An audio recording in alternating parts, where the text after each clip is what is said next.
कहते हैं कि दुनिया में मन सबसे ज़्यादा शक्तिशाली चीज़ होती है। अगर किसी चीज़ को तुम पूरे मन से चाह लो तो तुम उसे हासिल कर सकते हो। यह मैं नहीं कहता, यह सभी महापुरुषों का कहना है। लेकिन अगर यह सच है तो हम अपने मन से जो कुछ भी चाहते हैं वो हमें हासिल क्यों नहीं होती। भाई, कोई भी इंसान अपने मन में दुख तो नहीं चाहेगा, लेकिन वो रहता है तो दुखी।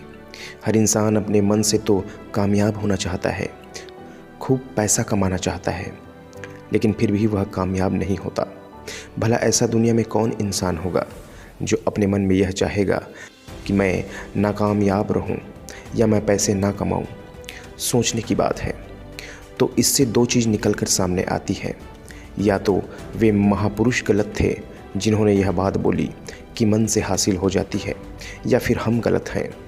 नमस्कार दोस्तों, स्टोरी यूनिवर्सिटी देख रहे हैं आप, और मैं आपका दोस्त भीम सिंह साहू। आज की कहानी जो मैं आपको सुनाने वाला हूँ उसमें आपको एक ऐसा मंत्र मिलेगा जिसे समझने के बाद आप यह समझ पाएंगे कि अपने मन से कोई भी चीज़ कैसे करवाई जाती है, मन में किसी भी बात का बीज कैसे बोया जाता है।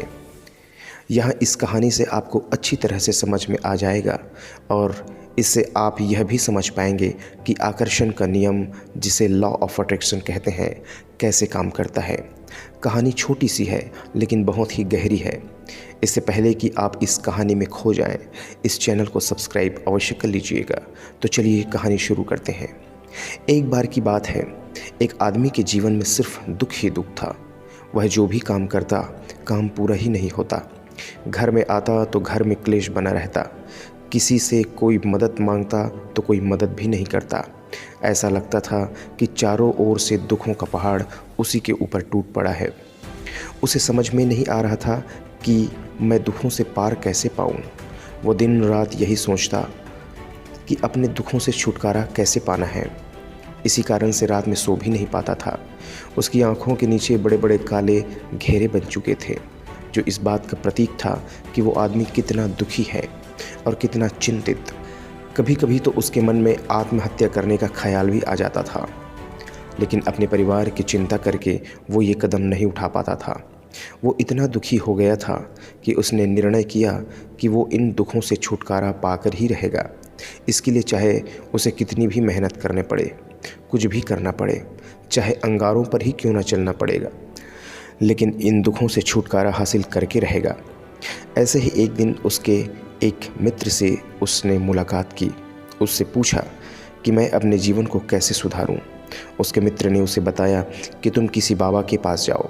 बाबाओं के पास ऐसा मंत्र होता है जिससे सारे दुख दर्द मिट जाते हैं, जीवन खुशियों से भर जाता है और धन संपदा भी हासिल हो जाती है। तुम किसी ऐसे बाबा को ढूंढ लो, बस तुम्हारा काम बन जाएगा। उस आदमी के मन में यह बात पूरी तरह से पक्की बैठ गई कि कोई बाबा ही मेरा दुख दूर कर सकता है, और इसलिए उसे जिस भी बाबा के बारे में पता चलता गया वह उस बाबा के पास पहुंच जाता, उस बाबा को अपनी समस्याएं बताता और उससे उसका समाधान पूछता और कहता कि बाबा, मैं कुछ भी करने के लिए तैयार हूं, लेकिन मेरी इन समस्याओं से मुझे छुटकारा दिला दीजिए। आप जो कहेंगे मैं वही करूंगा, लेकिन मेरे जीवन को सुधार दीजिए। बाबा उसे कुछ टोने टोटके बता देते करने के लिए, और बदले में दान दक्षिणा ले लेते और कहते कि ये टोना टोटका करने के बाद तुम्हारे घर में सुख शांति बनी रहेगी, बस इस टोटके को पूरी विधि के साथ करना। वो आदमी घर लौटकर पूरा विधि विधान के साथ उस टोने टोटके को करने लगते हैं, लेकिन बहुत टोने टोटके करने के बाद भी जब उसके जीवन में कुछ बदलाव नहीं आया, बल्कि इसके विपरीत उसका जीवन और ज़्यादा दुखी हो गया। जो भी बाबा उसे टोना टोटका देता वह बदले में उसे दान दक्षिणा ले लेता था, जिससे उसका धन धीरे धीरे खत्म हो रहा था। इससे उसके जीवन में दुख और ज़्यादा बढ़ गए। तब उसे लगा कि बाबाओं के पास जाने से तो मेरे जीवन में दुख कम होने के बजाय बढ़ते ही जा रहा है। तो मुझे क्या करना चाहिए? बाबाओं के पास जाऊं या ना जाऊं? फिर एक दिन एक आदमी ने उसे बताया कि तुम अपने घर में किसी पंडित को बुलाकर हवन यज्ञ करवा लो। हवन होगा, घर शुद्ध हो जाएगा, कोई भी बुरी ऊर्जा होगी तो वो घर से बाहर चली जाएगी। किसी पंडित को बुलाकर पूरे विधि विधानों से मंत्रोच्चार करो और हवन करो, जिससे घर में सुख शांति आएगी। उस आदमी के मन में ये बात बैठ गई और उसने एक पंडित को अपने घर पर बुलाकर हवन करवा दिया। हवन अच्छी तरह से संपन्न हुआ। बदले में पंडित जी ने भी अच्छी खासी दान दक्षिणा ले ली और उसके बाद वहाँ से चले गए। लेकिन कुछ दिनों बाद उस आदमी को महसूस हुआ कि उसके जीवन में अब तक कोई सुधार नहीं आया है। अब वो आदमी पूरी तरह से दुखी हो गया और ज़्यादा परेशान हो गया। अब तो उसे लगने लगा था कि मेरे जीवन में से दुख कभी ख़त्म ही नहीं होंगे, और यही सोच सोच कर उस आदमी का बुरा हाल हो गया था। फिर एक दिन उसे अपने मित्र से एक ऐसे बाबा के बारे में पता चला जो समाधान बताने के लिए कोई दान दक्षिणा नहीं लेता था। उस आदमी को लगा कि ये बाबा दूसरे बाबाओं की तरह नहीं हो सकता, क्योंकि यह दान दक्षिणा तो लेता ही नहीं, और अगर नहीं लेता तो यह सच में कोई सिद्ध बाबा ही होगा। और यही सोचकर उस बाबा के पास पहुंच जाता है। जब वो आदमी वहां पर पहुंचता है तो बाबा ध्यान में बैठे हुए था। यह देखकर वह आदमी वहीं पर चुपचाप बैठकर ध्यान से बाहर आने का उनका इंतज़ार करने लगा। थोड़ी देर बाद बाबा ने आंखें खोली तो सामने एक दुखी परेशान युवक को बैठे हुए देखा। वह उसके आँखों के नीचे बने काले घेरे को देखते ही समझ गया कि आदमी अपने जीवन में कितना परेशान है। उसे संबोधित करते हुए बाबा ने पूछा कि बच्चा, क्या चाहते हो? बाबा के पास क्या लेने आए हो? तब उस आदमी ने कहा कि बाबा, मैं अपने जीवन से बहुत परेशान हूँ। मैं इन दुखों को दूर करने के लिए बहुत सारे रास्ते, हर वो तरकीब कर कर देख चुका हूँ जो किसी बाबा ने मुझे बताई थी। हर वह काम किया जो किसी भी इंसान ने मुझसे करने को कहा, लेकिन मेरे जीवन में, मेरे दुखों में कोई कमी नहीं आई। बाबा, इसके विपरीत मेरे जीवन में दुखों की बढ़ोतरी हो गई। मुझे समझ में नहीं आ रहा है कि मैं क्या करूं। कभी कभी तो मुझे लगता है कि मैं आत्महत्या कर लूं, लेकिन अपने परिवार की सोचकर मैं यह कदम नहीं उठा पाता। मैंने आपके बारे में बहुत सुना है बाबा, और मैं बहुत उम्मीद के साथ आपके पास आया हूं। कृपया करके मुझे कोई ऐसा मार्ग बताएं जिससे मुझे अपने दुख से छुटकारा मिल जाए। मैं अपने दुखों से छुटकारा पाने के लिए कुछ भी करने को तैयार हूँ। आप मुझे कोई भी रास्ता बताएं, चाहे वो रास्ता कितना भी कठिन क्यों ना हो, मैं उसको पार करके ही रहूँगा। बाबा ने महसूस किया कि आदमी को सच में बहुत परेशानी है। बाबा ने उसकी बात सुनकर कहा कि देखो बच्चा, दुखों को दूर करने के लिए मंत्र ऐसे ही नहीं मिलते। मंत्र पाने के लिए बहुत कुछ करना पड़ता है। तुम कुछ कर सकते हो?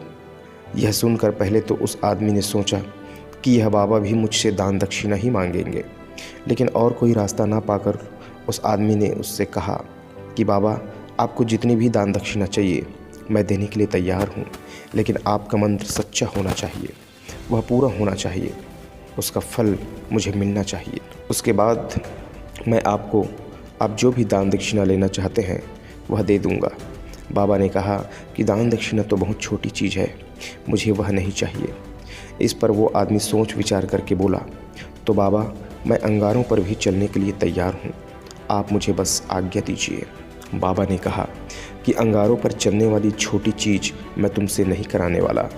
मैं जो तुमसे कराने वाला हूँ वह बहुत कठिन मंत्र है, उसे पूरा कर पाओगे?